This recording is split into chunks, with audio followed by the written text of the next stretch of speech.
Hello, everyone. Welcome to another episode of Walking 90. We're doing another interview today. So I'm Kyle Carr. I am filling in as the host today because Yogi has practice and Ebony is stranded in an airport. So it is now to me, which always has mixed results. But I am joined by someone who's convinced his wife to watch Chuck so he can do this interview. Chip, how's it going? Good. We'll see how long I last. If he starts crying too much, I might have to run off and put him to sleep again. Sounds good. Sounds good. And then we have our special guest over from new USL League One expansion team, Lexington Sporting Club, Sam Stockley. How's it going, Sam? How's it going over there? Hey, how you doing, Kyle? How you doing, Chip? Appreciate the opportunity to come on your show. Going really, really well. Fantastic. We are now almost nearly a year into. We signed our franchise agreement last October. I can't believe it's been nearly 12 months. It seems like, well, it's been about 18 months. Well, 18, 19 months before that, actually. But yeah, it's been It's just flown past. Absolutely flown past. I can't believe we're going to have a team in preseason in I think 5-6 months time. It's crazy. Yeah, it's definitely going to be interesting. For those that don't know, Lexington Sporting Club is going to be joining the league next year in 2023. So one of the expansion clubs are joining along with Spokane, who we spoke to earlier. So yeah, make sure if you haven't followed them, make sure to check it out if you're in the Lexington area. I would say obviously get as much support behind it as possible. But I guess to start things off, Sam, I guess what got you involved with this role in Lexington, and what role do you have currently?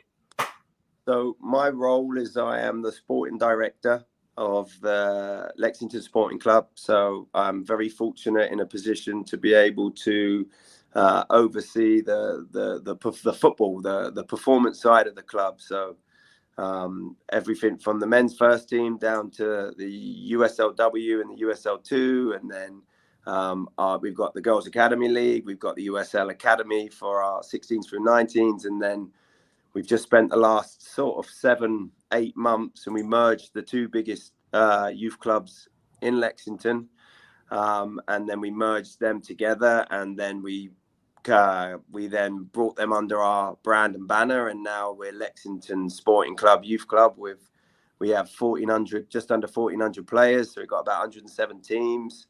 So that's been an enormous launch and lift that we've been working on to try and unite the community and bring that youth soccer world together, which is obviously a huge piece of our model moving forward of developing players, because I've strategically said this in all of the interviews that I've been fortunate to be on, that we want to win championships with up to 70% homegrown players. And you guys will know this, that's an enormous task and a huge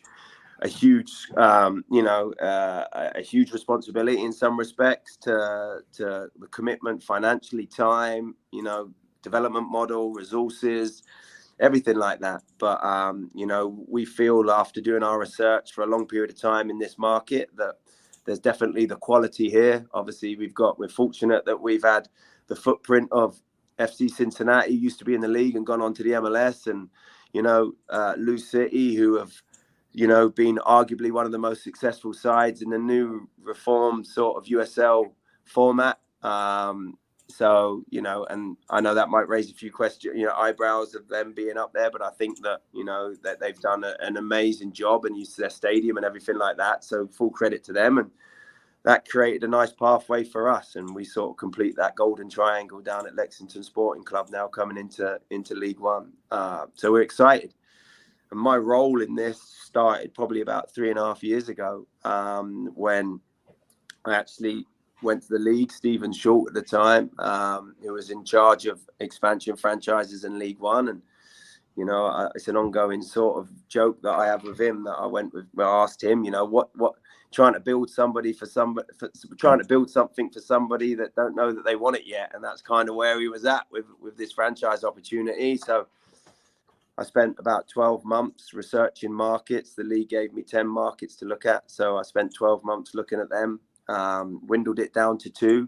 At the same time that I was doing that, the league was already in Lexington, and they were doing their due diligence and realized that they was one of the top 3 markets in the country for an expansion franchise because of the city, the youth club, Fortune 500 companies, where we are located, mass population, all of that, sports town with what we have with obviously UK and their football and basketball and everything like that. So being very successful, and all the other colleges in the area, it's a real sports area. I don't want to just highlight one. There's been a lot of success. So I think when you bring all of that together, it made for a good opportunity for a franchise. And then after that 12 months, the league then brought myself and Vince Gabbert, who's our president of the League One club of Lexington Sporting Club.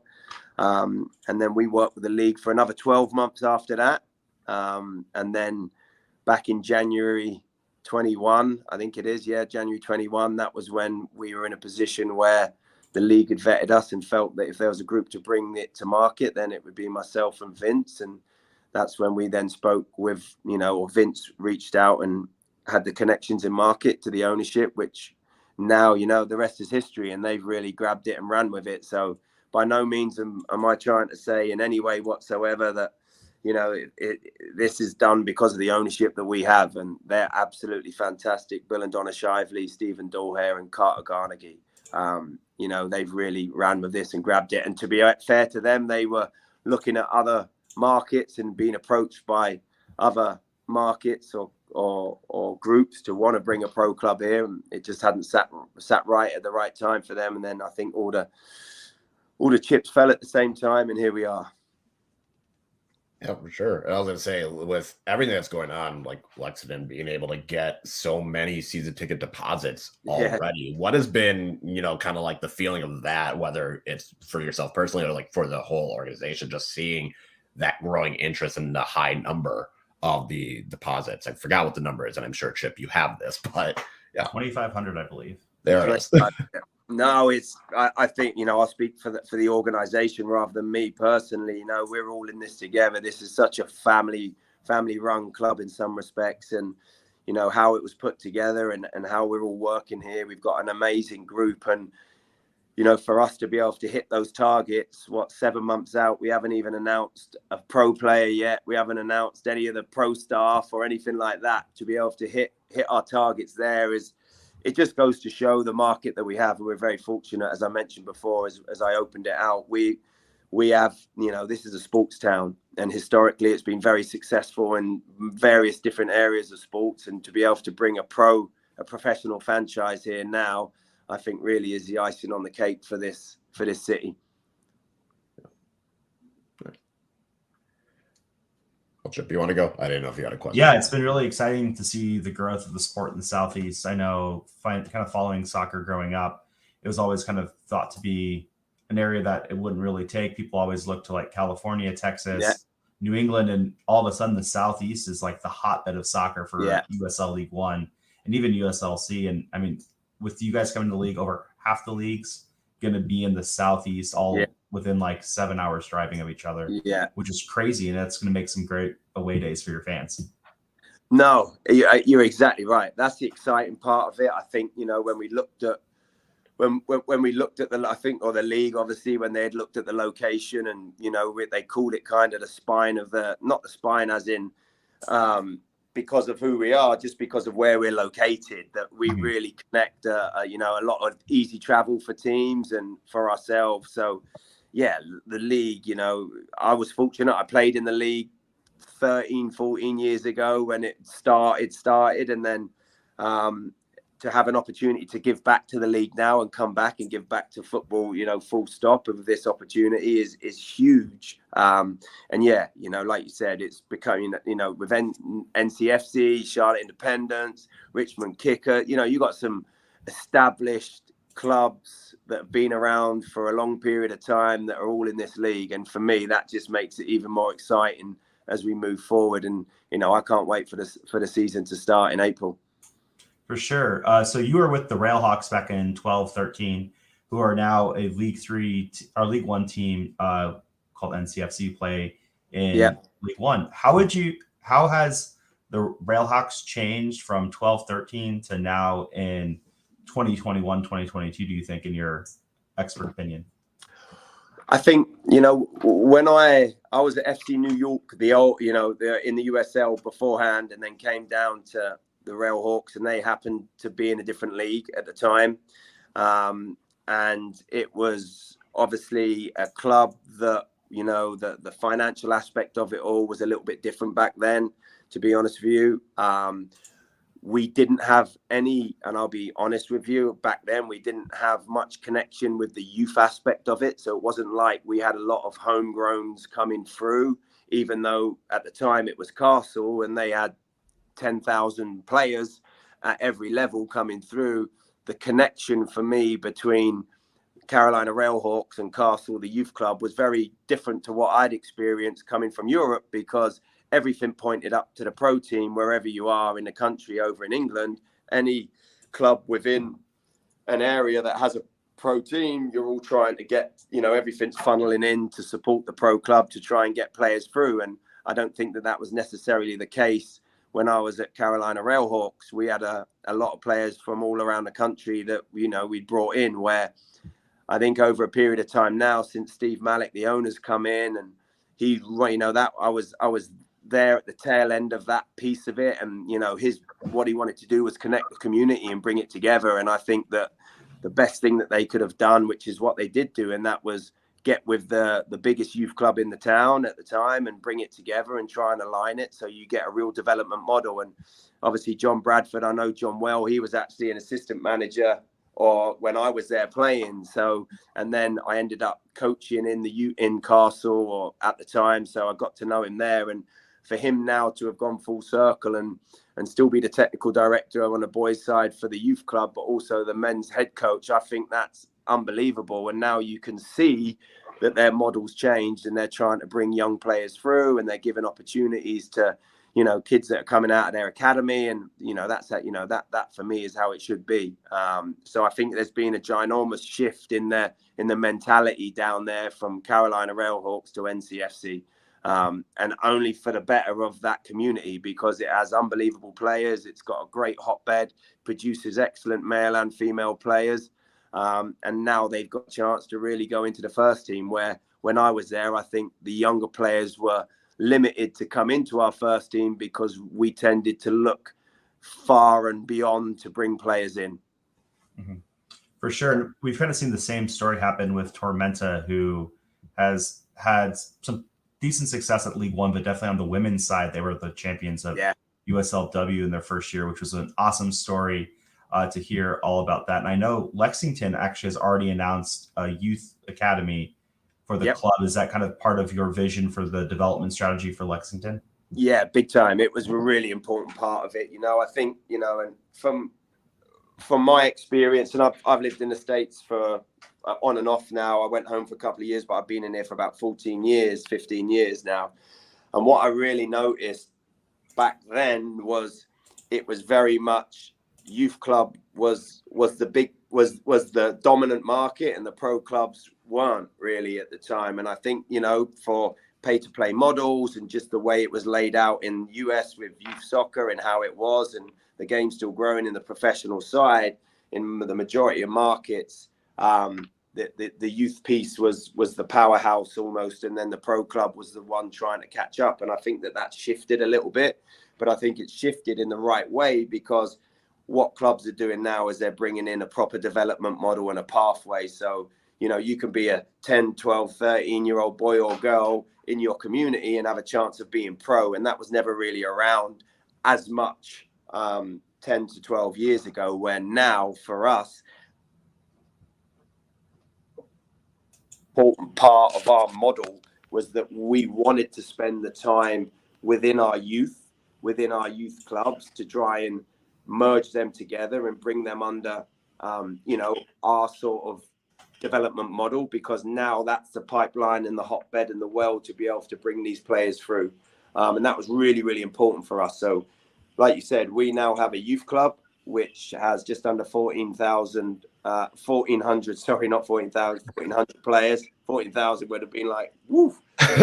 Yeah, I was going to say that would be interesting. That is a huge beast to lift. So it's hard enough getting just under 1,400, let alone that. So that was a huge piece, and we took a lot of time for that. We didn't push it. We really tried to nurture those relationships. We tried to do the right things. We had a lot of listening sessions. We met with both clubs a lot, and we made a promise that every player from both youth clubs were given a chance next year as well. So we weren't cutting any players. All of the coaches had an opportunity to have another year together. We really spent a lot of time trying to knit that community together, because we understand that it's the lifeblood of what we, of the football club, season sponsorship, season tickets, fans, all of those is really, really important. So we wanted to do that right. So now we have that youth club. So that goes from U7s through to U19s. We also have the girls academy, which is the highest level for our girls, which is really important because they'd never had in this area in Lexington, we'd never had ECNL or girls academy or anything like that. A lot of our top talent would leave the area to go and try and get that extra level of competition. So we've provided that for the females. We've also got our USL Academy, which is our 16 through 19s boys, which is really, really important. And then in 23, we'll be bringing a USLW, which will be our U23 female program. We'll then launch our men's pro team in February, April of 23. And then in 2024, we will then launch our USL 2 team, so our U23 boys. So we will have a full pathway, and we will have a female professional pathway for our women's as well. So we will have. I was going to say, with all those plans, I know with getting kind of everything built up, and I think the Girls Academy starts this fall. But then also in 2024, I think there was a goal to have a new stadium in Lexington, because I think right now you're going to be playing in University of Kentucky's complex, and then hopefully you can have a soccer-specific stadium going on downtown. Do you know how that progress is going? Has there been like encouraging signs, or do you have any updates on that? Yeah, no, hugely encouraging signs. We have moved from the downtown area. We moved away from there probably about 2-3 months ago. Because for us, we made commitments to the league, we made commitments to the community and obviously with our current contract that we had with UK, we were looking at a 2024 strategy to then be in our new stadium. So we ended up moving away from the downtown area. We do now currently have a location that we're very close to completing on.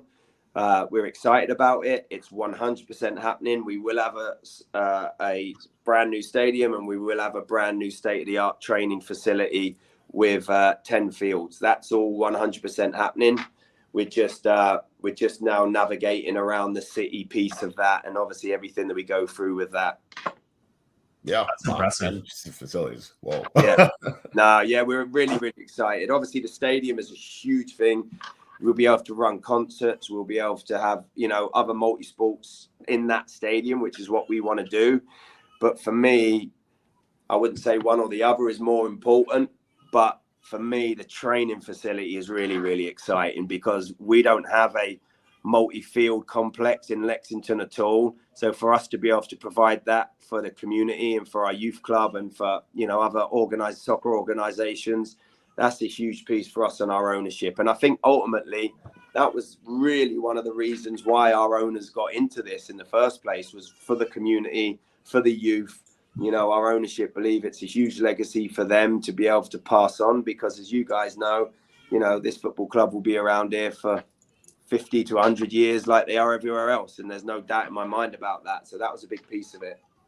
Yeah. And I was going to say, I know growing up, you've had a career over in England, playing for a variety of League One, League Two teams. I guess talk to me about how that playing career goes, and how you want to carry over the playing career that you had and what you learned, and just growing up in that culture where, soccer is the main sport, and how you plan on bringing that to the United States. That's a great question. I was very fortunate. I came from a broken home, just my mum, my 2 brothers. I lived down in a place called Exeter in Devon, which we had Exeter City, Plymouth Argyle and Torquay United were probably the 3 pro clubs around me in about an hour and a half drive. And then everything was about 2.5, 3 hours away from where I lived. I got spotted playing when I was 12, 13 years old by Southampton. So I was very fortunate to go through Southampton's academy. from like 12 years old through to 19 when I signed pro, and then moved on from there.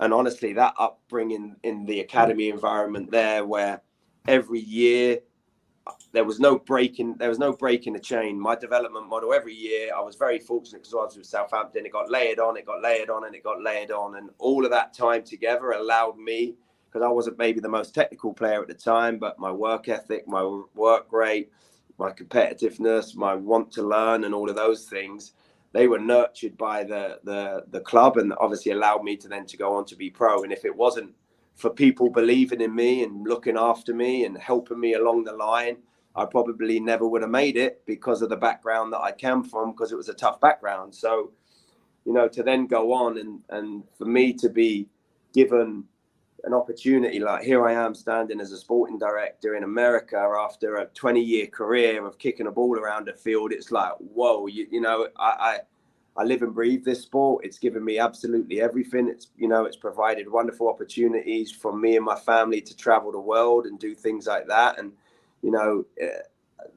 to have that opportunity and bring it and be in America, where there are clubs that are doing it, definitely, and they've been going for 7, 8, 9. You look at Philly Union, they're probably 8 years into their development plan, and they're churning out players left, right, and centre now. And there's some other clubs around the country that are doing it, but I don't think everybody's got it right yet. So we're still in that really nice spot where we can provide an opportunity for our players. So you can now be a youth player in Lexington, 10 years old, and that you can stay here and have an opportunity to be a professional and then move on from there. And to be able to provide that now in this sport, in this country, which is growing so much, I think I'm very lucky and humbled to be able to be in a situation to give back. And that's all I want to do. I want to be able to provide the experiences. I want to be able to, with our team, build an amazing development model with the opportunity to be able to put players in the first team. And that's really, really important. And what those players do in the first team and then move on from there is huge. And like I said, to have that opportunity to give back to this game, is something that I'm very, very, very grateful, because this game has given me absolutely everything. Yeah. And I was going to say, I know you mentioned at the beginning that you're hoping to have a championship team with 70%, kind of homegrown talent. How do you try and balance, making sure that you have the homegrown talent that not only can make it, but also are good enough, and then still bring in outside reinforcements to kind of attain to that goal? Now, it's something that we talk about daily and weekly as we're starting to now step up the process to start looking and identifying and building a first team squad to then go out in pre-season and start in April.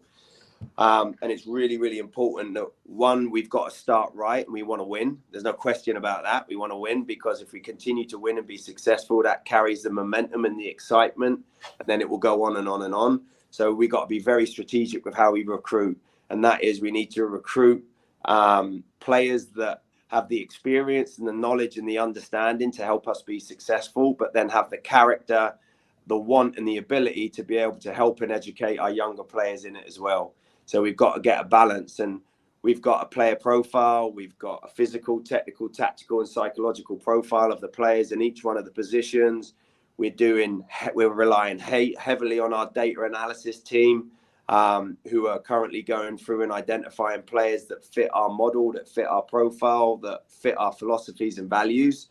And then what we will do is we'll compile a list of 3 to 4 players in each one of those positions based off age, experience, contractual expectations and everything like that. And then we will go through that process and select, because we're a new club, so we need to be successful from day one, which is never guaranteed. As you know, in this game, ever, you can spend 200 million and still not guarantee that. So you're not guaranteed in that, but we want to be in a position where we can be successful on the field, but we're not blocking our pathway for our younger players to be able to come through.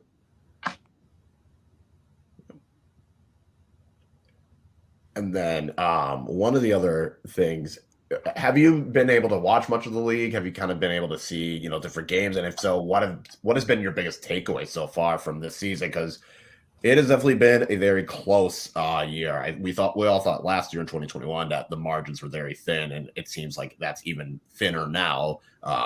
With basically any team from first to ninth, at least in contention. So well, no, I to answer your question, yes, I've been watching it Saturday night. The great thing with the time zones is you can kind of get a half at 6 o'clock, and then another half at 7:30, and then another half at like 9, and maybe you get a 10:30 one at end. So I must admit I have been watching League One and Championship just because I'm in that recruiting process. So I'm trying to gather as much information on all of the teams in the Championship as well as League One. I followed it like I have with, like I'm sure you guys have. I watched NCFC against Tormenta this weekend. I think it was a 1-1 draw, wasn't it, which both clubs didn't need because of how far they are away from the sort of playoff situations. But no, my takeaway from it is the standard and the level is quality. I think, you look at the level of play. I think you look at the standard. I think you look at the management styles and these clubs now that they're coming in and they're really trying to stick a flag in the ground. You've got teams with their own identity. You've got teams that are obviously, producing talent. And I just think the level of quality that we've got in League One and the Championship, I think is huge and exciting. I think that, and I'm excited about that big time. That's definitely something I keep hearing in Omaha. I have a lot of friends who have some coaching experience, with a lot of coaching experience. And that was always one of their big hesitations for the Omaha team was, they're like, hey, it's just a bunch of guys running around playing beer league soccer. And then they go to a game like, oh, no, that's not what this is. It's certainly not the Premier League or the Bundesliga, but these guys are real pro players with real skill who can make some amazing goals, amazing plays, have some great technical skills as well. And it's really a fun thing for people in town to discover and see that, oh, no, this is not just, beer league soccer. We're at a minor league baseball park. It's a real league with real players. And we're starting to see guys get sold on to Championship, guys get sold on to Europe. Ricardo Pepi famously played in the league, and now look what he's doing or not doing so much over at Augsburg. But he got there. He played in League One. He played in this league. Yep. I 100% agree with everything that you've said there. And I think that, that's an exciting part because, again, for us, we've probably got a little bit of expectation in some of the conversations. I hear this word, oh, it's just minor league. And that drives me insane because it is so far from being minor league in any way whatsoever. Like I said, you got teams that they understand what they're doing in possession. They understand what they're doing out of possession in the transitions. The players are quality. It's I don't even like to talk about it not even being proper football because I think it's disrespectful because of how good it is and the level and the stadiums. You look at Chattanooga and the money that they're putting into their stadium, Spokane, look at all what we're doing. We just been quoted for our stadium and it's between 50 to 70 million. This ain't someone that's just going to trying to get a baseball field and put a team together. We've got a full front and back office staff here. We're bringing coaches and players in from all around the world.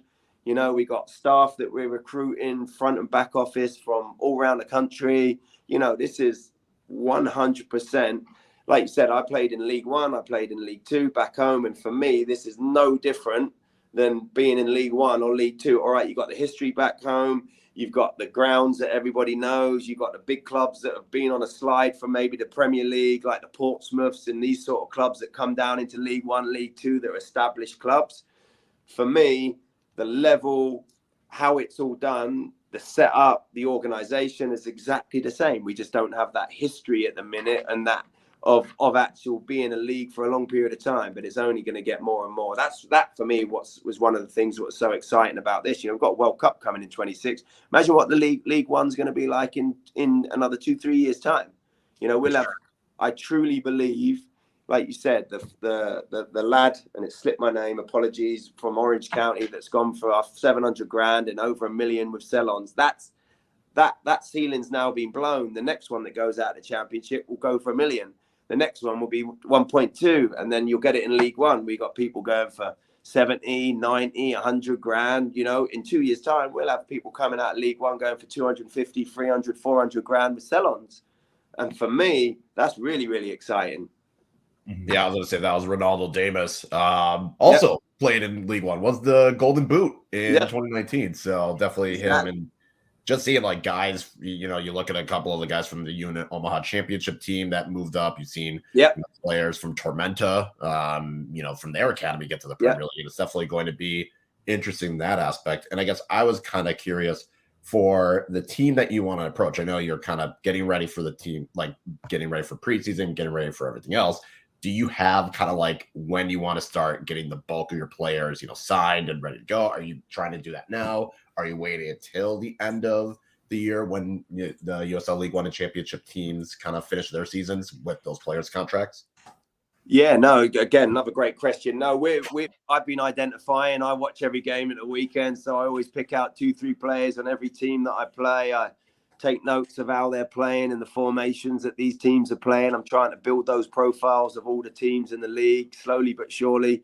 I've identified, I've got a list probably of about 25, 26 names on that I like. And that's just in League One. That's not even in the championship and everything else outside of that. So, you know, we're looking at it all now because of the contract situation. And obviously the contracts run out on November 30th. So you can't really sign anyone really from a contractual standpoint until sort of 1st of December.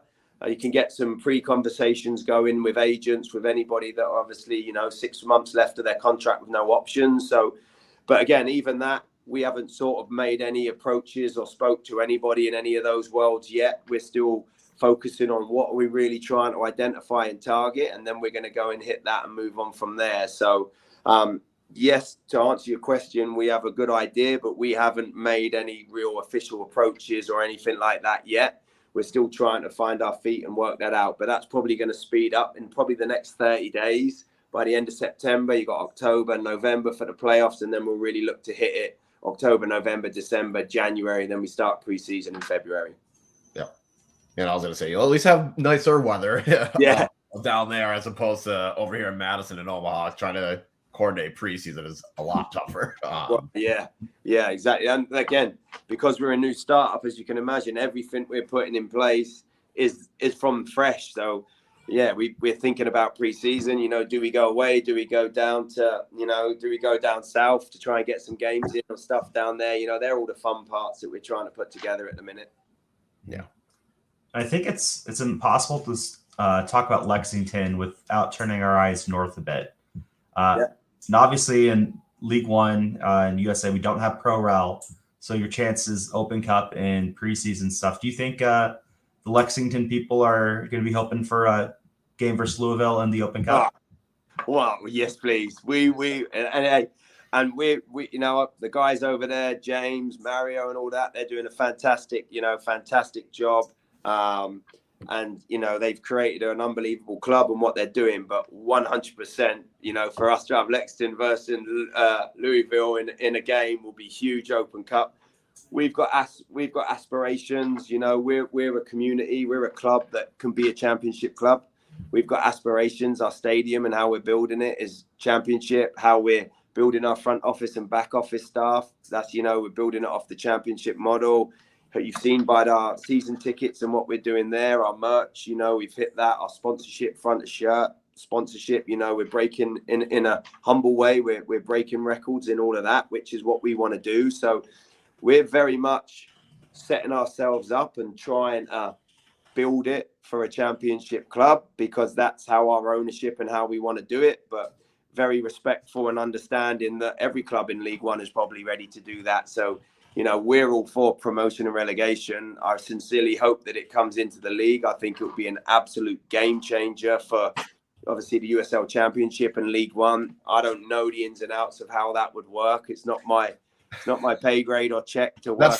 That's for Edwards to figure out. That's for him to figure out and everything. They can sort that out with Cartwright and all of those guys. But yeah, we're set. I'll just be open and honest. We're setting ourselves up for that opportunity because if it comes along, we certainly want to have that chance. Yeah. All right, and then I'm going to ask some more fun questions. I know we've kind of had some more serious and business questions. So I know you played as a defender, as a right back, currently, like in your career. Who was the player that you inspired to play like, or have wanted their playing style, and who's a right back that really catches your eye now? Whoa, that's a great question. I probably wanted to play like Zinedine and Zidane or somebody like that, even though I was only a right back. That's what I felt like I could do. My teammates probably told me a lot different, but I came from that. I was in that era with Bex and Gary Neville and David Beckham. You know what I mean?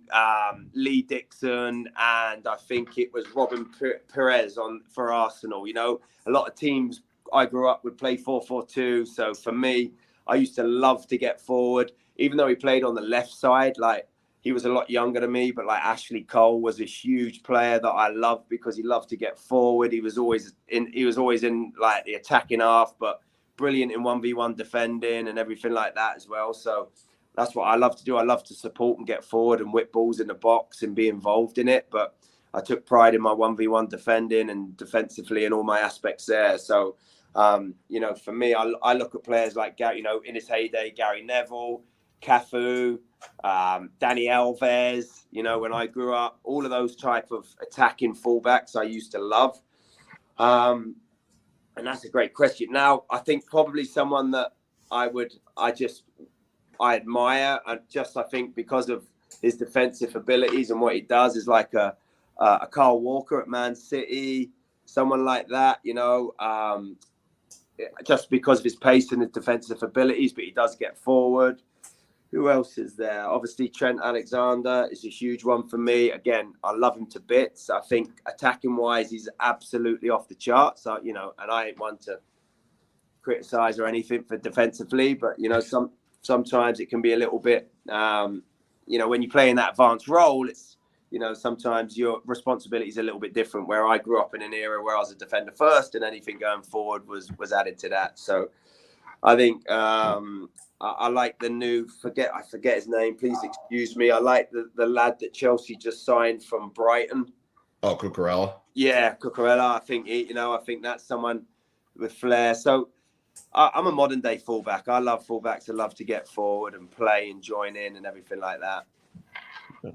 So I'm going to slaughter the name of this, so forgive me in advance. I don't know a lot about English geography, but during your time with the Wycombe Wanderers, Wickham Wanderers, you famously wrote in their program before every single game. Yeah. Have you thought about picking up the quill again and doing some opinion pieces before Lexington games? It's a great question. I did, yeah. So when I sort of was coming to the end of my career, my degree was in sports journalism and broadcasting. So I had a degree I've got my degree in that. This was, probably, 13, 14 years ago. And I really enjoyed it. It was always something that the press and having a relationship with the press and being able to be in front of the camera and chat about football and write about it was huge. So I haven't done any writing since, but when I would finish playing in North Carolina, that's when I was doing all the color commentary for NCFC and then down at Vista Studios with the league and everything like that. So I still love to be involved around it, but more from probably a commentary side than actually writing now.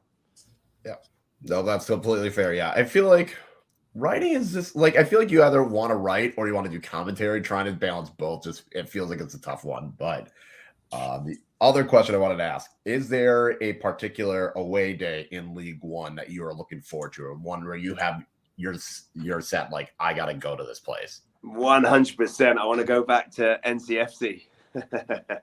As you can imagine, as a former player, I was a coach there as well in the first team under Colin Clark. So I spent 5 brilliant years there. It's a fantastic club, great people still there, still sort of running it and everything like that. But to go back and play against a club that you was with is always nice as a player. So that would be a big one. To be honest with you, and I say this hand on heart, being back in the game and being able to be back in traveling with a team and being around it on a match day experience and, being part of putting a team together to then go out on the field and then try and get 3 points. I can't wait to go to all of these stadiums. I really, really can't. It's going to be such an experience. That was probably one of the things in England, when I finished playing, well, the reason why I sort of come away, I played in England for 13, 14 years back to back. And then I went over to Hungary and played for Ferencváros for a year. Then I came over to the US. And that was one of the reasons why I kind of looked to come over to Hungary in the first place, because I had been in the league for 14, 15 years, and give or take a promotion or a relegation here from a club, you ultimately sort of play the same clubs and stadiums and everything like that. So for me to be able to go to a new stadium pretty much every other week for the first season, I'm so excited about that. I'm really, really excited about that. Yeah. Oh, and then I know I'm going to ask this question. Did you have a pregame meal? Was there a meal ritual that you had as a player, and do you have one currently now? No, I don't have one now. I probably eat too many pre-games meals now, if I'm honest with you. But no, I did. I would religiously on a match day, I would get up at 9 o'clock. I was so regimented in it. I'd get up at 9 o'clock, 9:30. I would have poached eggs on toast with beans. I always had that about 9:30, 10, because it gave me enough time. And then at 11:45, 12 o'clock, 3 hours before kickoff, I would have, you call it oatmeal, I call it porridge and a banana, because I had a really delicate stomach when I went on match days. So I had to be really careful with what I could eat or not eat, because I was just funny like that. So for me, slow releasing your porridge with a banana, soft on my stomach, I could run all day, and then I was sound. So I was dialed in, like 19 years of having the same Saturday morning or same Tuesday evening meal. I was going to say that is definitely more healthier than we've heard. We've heard peanut butter and tuna. We've heard just a candy bar. NCFC. Nothing. No way. I tell you what, I did get introduced to when I came over to America as well, because it was so hot. Is it Pedialyte? Is that the right? Yeah. Yeah. So I'd always do a full bottle of Pedialyte before the game, and that was a game changer for me, because obviously sweating so much in North Carolina and the heat in America and everything like that, and being in England, you're not quite used to it as much as you are here. But that was something later on in my career that I brought in and worked brilliantly. Mm-hmm. So now that you've been in Kentucky for a while, have you had a hot brown yet? Oh no, I haven't had a hot brown. I've heard about a hot brown. I haven't. I've had a bourbon or two, but I'm still trying to get my taste around that. But no hot brown yet, believe it or not. I need to get on that. I've heard it a few times. Isn't it like? Is that like it's like a potato? Banana. Yeah, on the ham. That's it. That's what I thought. Yeah, but it's turkey instead of ham, and then in the Mornay sauce instead of Gruyere, they put cheddar or American cheese. Wow. I think you put gravy on it too, because it's American like gravy. Wow. This looks delicious. I'm finally Googling a picture. It looks delicious. I might have to try it. I will convince my wife to take a stab at making this, because if I make it, it's going to be terrible. I'm the baker. I'm not a cook. Yeah. Oh, okay. Nice. But would you say the away day attraction for visiting fans in Lexington is definitely the bourbon? Oh, yeah. I think you'd come away you'd go to the track, wouldn't you, and catch a horse race, and then maybe grab a couple of bourbons afterwards. I think that's what the sort of maybe Friday night at the track and a bourbon, and then come and watch the game on a Saturday and make a weekend of it. Sounds like a great away day. Yeah. I still it's not that far of a drive from Madison, so like it's probably the closest drive or second closest drive. I know, it'll be good. It'll be a great one. That. So I still have my really dumb idea for when they announced Lexington. I was like, they should treat the jerseys like horse silks. And just do a different one and different colorway every single year. Well, that's just sorry to interrupt you, Chip. Yeah, that's where our partner's Nike, so we've gone with Nike as our apparel partner, and that's our brand designer Chris Payne. When we went through the process of building it all, we've got a whole brand book and deck, and our actual shirt has the diamonds in, because I feel like in Lexington we can own the diamonds here, you know what I mean, because of the horse world. So we've actually got kits designed exactly what you said, with those jockey patterns, just to tie it back. Nice. Obviously the history is so big here, and I feel like we can own that here just because of our horse world and everything like that. Nice. Breaking news. We just need to know around what time should we be seeing these kits?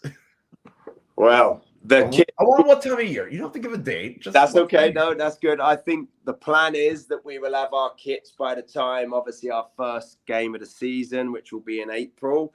But there is a big but. I don't know if we're going to be able to go full bore what we're hoping for to start with, just because of all of the limitations still with product. And hey, we're no different to everybody else in the world. So as much as we know what we want, the first year might be modified a little bit, but it will still be special. But ultimately, we do want to get into that world where we can own those silks, because we got to incorporate that. You know what I mean? It's part of it.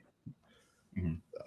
Awesome. Well, Sam, if anyone wants to find you on social media, where can they look for you at? Yeah, no, brilliant. I'm on Instagram at Sam Stockley. I'm on Twitter I think it's at Sam Stockley 25. So I'll be on Twitter and Instagram are really my two that we go to. So more than happy to interact and engage on that. Really appreciate you guys allowing me to come on the show and talk a little bit about what we're doing. Like I said, we're very fortunate. We've got an amazing ownership group that are fully committed in every aspect to make this a flagship group, a flagship club. So again, we're lucky like that. And where we are now to where we'll be in 12 months to where we'll be in 24 months with the growth and build out, it's only going to be an exciting time from now up until probably when the World Cup hits America. Yeah, for sure. Definitely excited to see and what everything that goes on with Lexington. So for those of you that are watching it, make sure to check out Lexington's Twitter feed and Instagram feed. Make sure to follow Sam. And Sam, we'll probably see you next year. It's gonna be good when you come to Madison and Omaha. Definitely let us know. So otherwise, have a good time, everyone, and we'll talk to you later. I look forward to seeing you guys when we come out, and hopefully you'll come down to ours as well, and we can look after you when you come down. So I'm gonna need some bourbon. Yes, sir, definitely. Awesome. Thanks again. Thank you.